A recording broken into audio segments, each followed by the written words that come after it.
focus on the social dimensions of technology and cybersecurity, particularly why users have what they do online and how to develop conceptual model and adopt new behaviors. Your keynote address is about trust on the move, so it sounds a bit like trust is changing with that.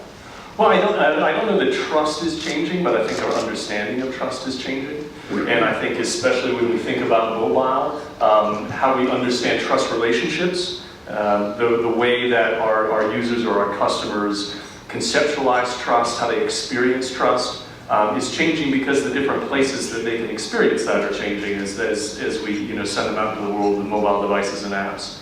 So I think what I really want to focus on is I think trust has been really under-focused as an area of potential value, and I think trust has been very misunderstood because I think we all take a very egocentric view of trust. And I think looking at how the users look at trust and experience it can unlock some insights.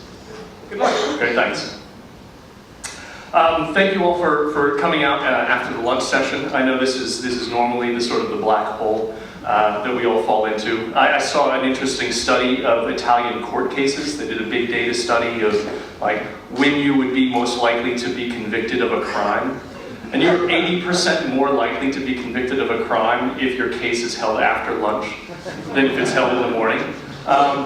So on that note, thank you for being here. I'm going to try to wake everybody up again. I am a teacher, and I teach international politics at the University of the German Federal Armed Forces. So my background is quite different than a lot of people you might see at a typical digital event. And I'll tell you a little bit about some of the research and some of the interests that I have in these issues. But I'll preface that by saying, first of all, I'm a social scientist. I'm not a computer scientist.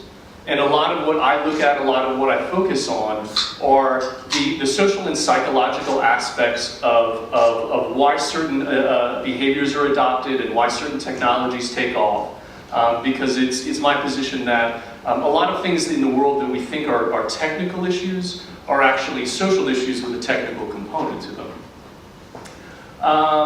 And also, I'm a teacher, so I'm very happy if people have questions, like just throw them out as we go along. And I want to leave some space at the end to get some Q&A, to get some time to talk to you guys. My interest in trust as an issue came up first when I did some research with a good friend of mine in Nairobi, in Kenya.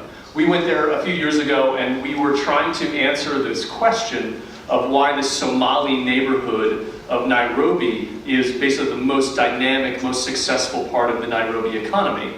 And when you ask people there, why is this so? The common answer you get is, oh, it's piracy. The money from these pirate raids gets shipped into this area, and they use it to build shopping malls.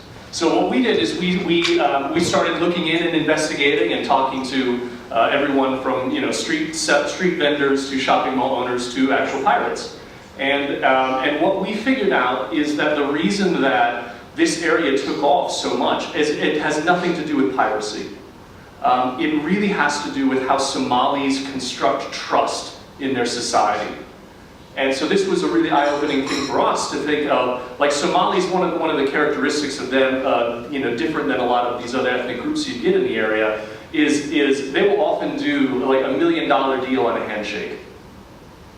And they're able to add in that much trust in certain relationships because Somali society works with a type of like insurance network that's built around your identity.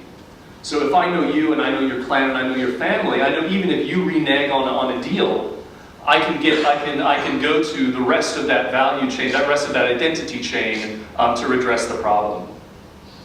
And from there, then we went to look at, we completely changed tacks. We were interested in this trust issue, so we started looking at online illegal networks, so kind of darknet markets. And why do these take off, and what makes them successful? What sort of is the lubricant for that? And again, it came back to trust.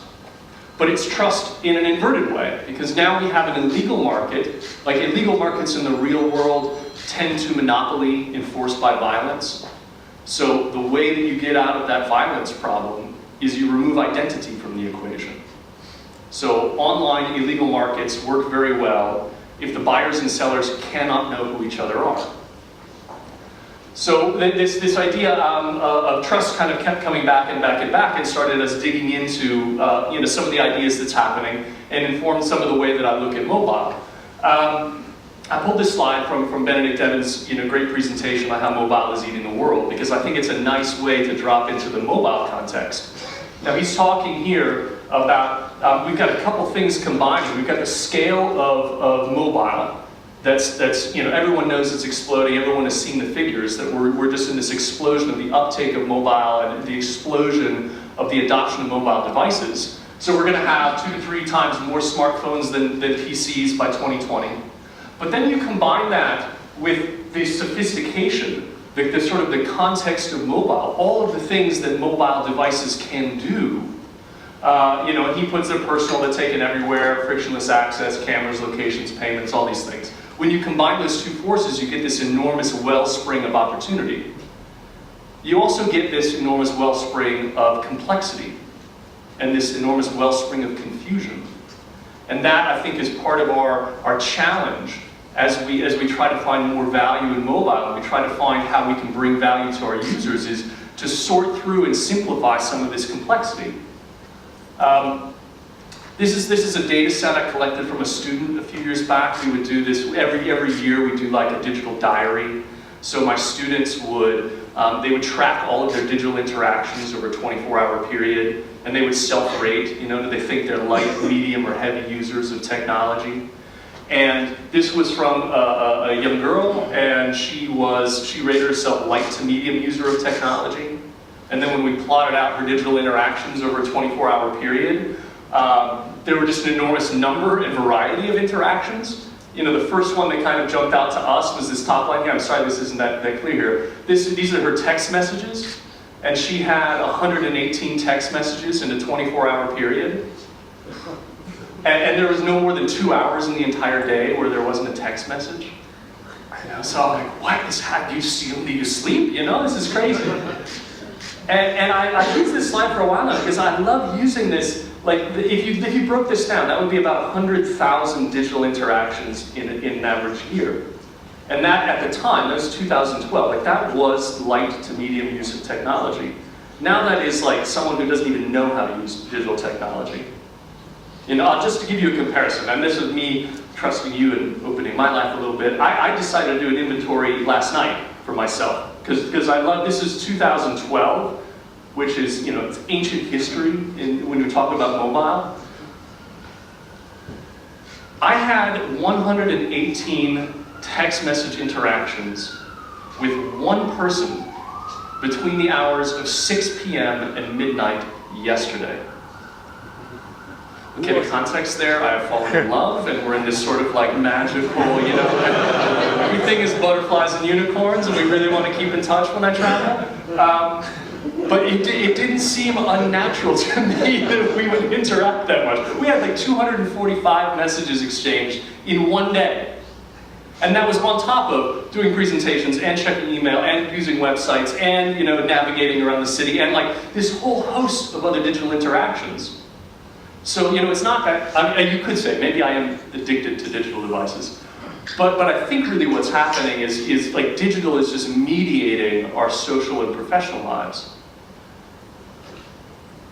So, when we look at how much time we're consuming media, we're using it, of course it's this sort of upswing where the amount of time when you're not connected is diminishing rapidly.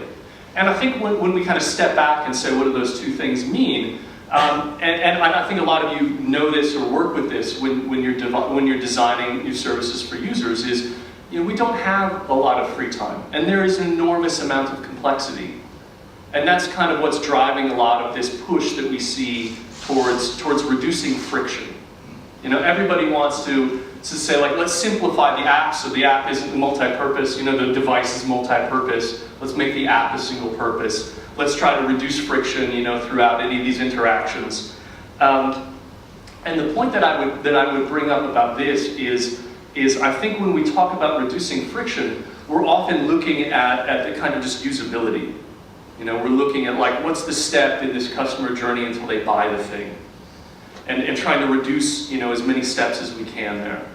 But like when we follow this simplicity train all the way, like we get to Yo, you know, we get to the app that like you just press a button and it does one thing. And that's not really what we want, right? I mean, maybe it is what we want, but okay. But I think what we really want is we want to find ways to make people's lives easier in some way. And I think that requires kind of breaking open what friction really means. And I would argue that when you look at friction, and you talk to users, and you ask them, like, why do you use this service? Or why do you use this device? Or why do you X, Y, and Z? You know, a lot of people will say it's easier. But I would break that open and say, what does it's easier really mean? And so to go on two tracks, like I think there's an enormous amount of value when you look at the usability side, but I think there's an enormous amount of value when you start looking at trust and finding out where there are trust relations that can be simplified. Because what we experience right now is an enormous complexity, not just of services, but an enormous amount of different people or organizations that we have to trust. And finding ways to simplify that or eliminate trust relationships, I think, is a big wellspring of value. So these are quotes from people I've interviewed over the last couple of years, talking about why they use the services they use. So the first, and these all started with, it's easier. You know, and this was like the why, the answer to the why question.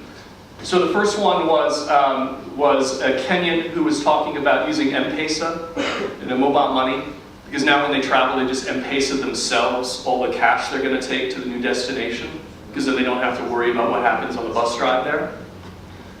The second one here, this was a young Somali girl who has 5 different Facebook profiles, because she sets up Facebook profiles for these different communities that she needs to manage expectations for.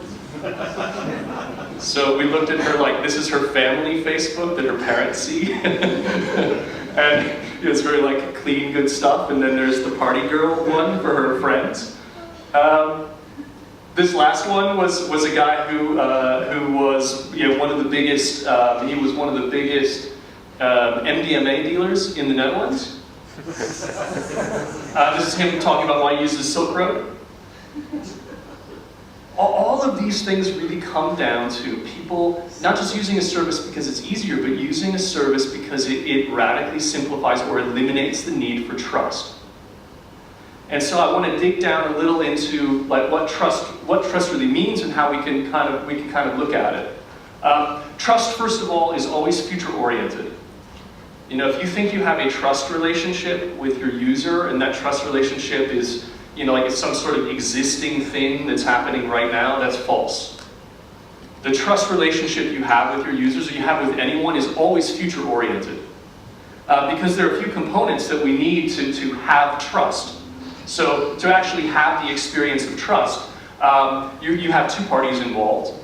So party A has got to give up some kind of control of an action to party B. Party A is uncertain about what B will do. And that uncertainty involves some kind of risk, or some kind of risk of failure. So there would be harm to me if I'm trusting you to do something and you don't do it. You know, if there isn't that idea of harm, we're not really talking about a trust relationship.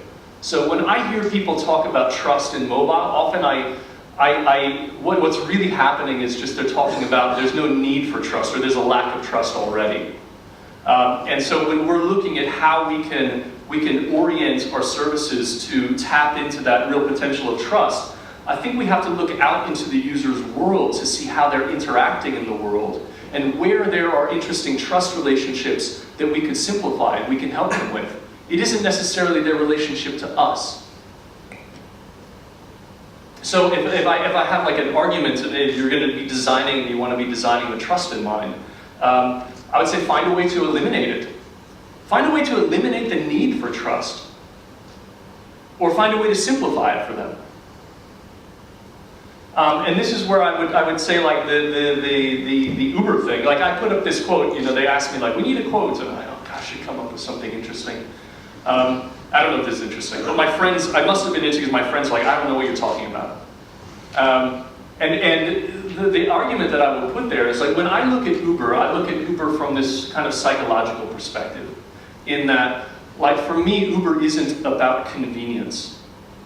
To me, the success of Uber is the fact that there are so many relationships I don't have to have trust in anymore.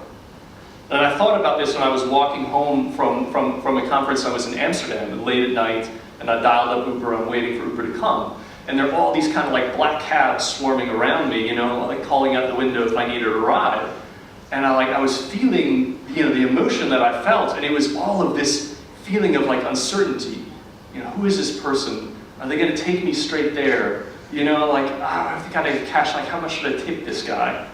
And I realized it wasn't just that Uber was easier, it was that what Uber was doing really was scraping off kind of this accrued barnacles of a lack of trust in a system where you can't really sanction or you can't really punish those who abuse trust. And that's the problem with the taxi cab industry. It's not that it's inefficient, it's that they don't punish those who violate trust. And Uber, I think, is a very interesting case because Uber is a really great case of a fact where I don't think that when you dig down into it, people really trust Uber. You know, we always talk about like, oh, people need to trust us. They need to trust that we're going to handle their data well. No. There are plenty of services out there where users do not trust the service.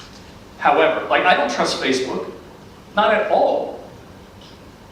But I'm a heavy user of it because I trust, and the trust relationships that it enables with the people I do care about is enormous. I do not trust Uber, but it eliminates the need for me to trust other people. And that's why I say it's not about you. You know, we all have this natural egocentricity to the way we think about design and the way we think about relationships, right? It is not about you, it's about them. It's not about how they feel about you. And if they love you, that's great. But that isn't what's going to tap into the value.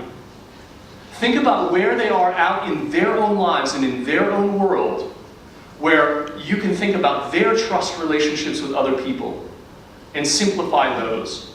That's where the friction can really be reduced. And if you talk about simplifying trust, I'd say, like, to very basic breakdown here, there are 3 ways you can simplify trust. The first one is therapy, right? And that would be oriented towards the sort of the psychological component of as an individual gains more capacity for trust, you can simplify trust relationships. Therapy is very effective. Therapy does not scale. Right? I would not suggest anybody gets into therapy apps. Security, that's the one I'm focused on. That's the one I think is interesting. That's the one I think has an enormous amount of value. Insurance is another. So you can just say, well, even if the trust relationship is violated, the cost of that trust violation is going to be negligible. When I get into security like that, that's where I think a lot of focus can be put, because that's something where when I look at Uber, when I look at a lot of these other services, the reason that they're able to improve a trust relationship is not because I necessarily have to trust them, but because they put some type of control or some type of system in place that improves a security relationship.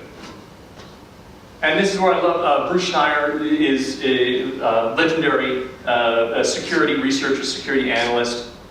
And what he talks about, he's got this great book called Liars and Outliers that I would recommend to anybody who's really interested into digging into what trust in society really means.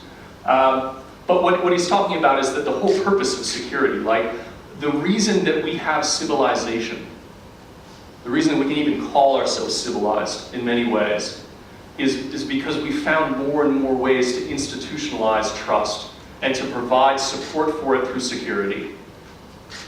So security exists to facilitate trust. Trust is our goal, and security is how we enable it. When I look at the mobile world, and I look at people talking about the potential of Africa, like for sure there's amazing stuff happening there. And one of the reasons I find the developing world to be very interesting when you talk about digital engagement, the future of mobile, is because there are enormous amounts of trust issues in a lot of those places. There are enormous amounts of opportunities where right now someone has to depend on an unworthy trust relationship where there is no security. And that's where I think mobile can make a very, very interesting impact in a lot of lives. You know, to me, like I do have this kind of idealistic, grandiose vision of technology, potentially as being an enabler of civilization. And Marc, being the guy that he is, you know, he was like, "Who are you? Why do you want a sandwich from me? Like, what is this about?" Well, you know, he was like, "Oh, this is crazy." And it turns out this kid's in a school in India, and what this kid had done, this kid had they brought computers into the school, right? And this kid is like searching around and he finds one of Marc's websites, which is a click farm. It's like you click on 100 ads and he pays you like this fractional amount of bitcoins. And the kid's like clicks on 100 ads, gets this fractional amount of bitcoins, figures out himself how to set up a crypto wallet, like the whole 9 yards, right? And then he does the conversion into rupees, and he's like, well, this fractional amount of bitcoins is equivalent to the price of a sandwich across the street from my school. And he like, had no idea how the whole thing worked. He was like, I've got this many bitcoins, I want a sandwich. And so Marc is like, you know, he starts thinking through like, and he's piecing together like how he can help this kid out. So he taps into his network. He finds someone who runs a Bitcoin exchange who's in that kid's town, and he organizes it with him. So he's like, look, kid, go to this address, talk to the guy. You can transfer your Bitcoin wallet to him, you know, the contents of it, and he'll give you the rupees. So it's like silence. A week later, he gets an email from the principal of the school. And the principal of the school says, I want to thank you because this is the first time in our school's history that every child has a lunch. Because every kid starts their day by clicking on 100 ads. And someone runs over to the Bitcoin man and brings back sandwiches. Like, this is the magic of the internet. And this to me was like the thing that tapped into, like it made sense in such a nice way of this Marc Andreessen quote. Like, we are living in a totally unique moment in time. What this means, everyone gets access to unlimited information, communication, and education. At the same time, everyone has access to markets, and everyone has the tools to participate in the global market economy. This is not a world we have ever lived in. There is this amazing, unique moment in time. And it can be used by the guys who want to ship hand grenades anywhere in the world. It can be used by the 9-year-old kid in India who wants to figure out how to get a sandwich and knows that he's responsible for solving his own problems, and he has the tools to do it. You have the power to enable those things and to really drive and collect an enormous amount of value from putting the tools in people's hands. So I think this is a very exciting moment in time. I'm very happy to be a tiny part of it. And I would be very happy now to answer any questions you have. Thank you.